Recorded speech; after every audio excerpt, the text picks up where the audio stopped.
ഈ ഇൻ്റർവ്യൂ നടത്തിയ യൂട്യൂബറെ ഒന്ന് കയ്യിൽ കിട്ടിയിരുന്നെങ്കിൽ ചെറിയടിച്ചു പുകച്ചേനെ എന്ന് പറയാത്ത ഒരു റിയാക്ഷൻ യൂട്യൂബർമാരുമില്ല.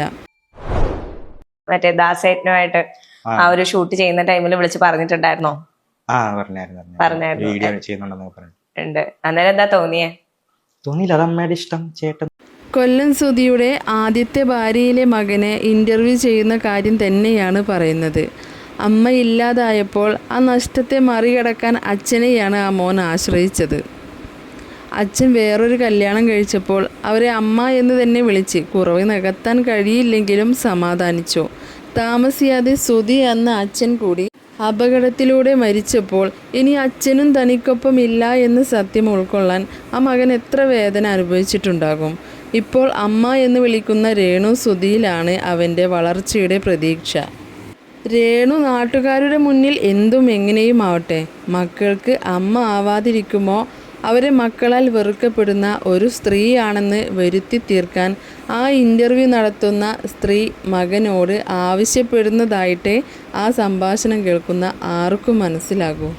അമ്മയുടെ ഈ അടുത്തിറങ്ങിയ വീഡിയോസിൽ ഏറ്റവും ഇഷ്ടപ്പെട്ട വീഡിയോ ഏതാ? അയ്യോ, അങ്ങനൊന്നും ചോദിക്കല്ലേ. അങ്ങനെ കാണാറൊന്നുമില്ല. ഇടയ്ക്ക് ഇങ്ങനെ വരുമ്പം സ്ക്രോൾ ചെയ്ത് വിടുകയാണ്.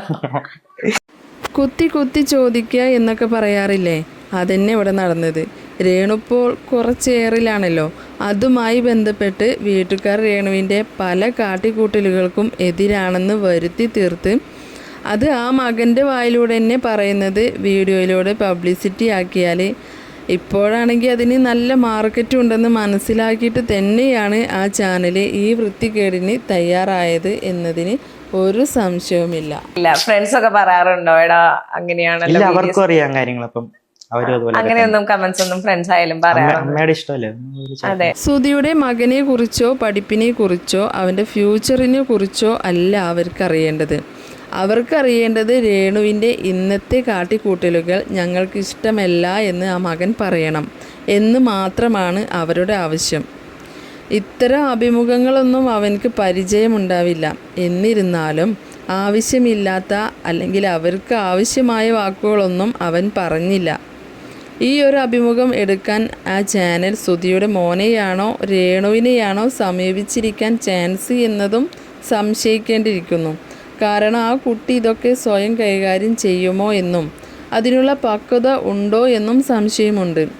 അതല്ല രേണുവാണ് എല്ലാം അറിഞ്ഞ് സമ്മതം നൽകിയതെങ്കിൽ അവിടെയും രേണു കയറി നിരങ്ങിയോ?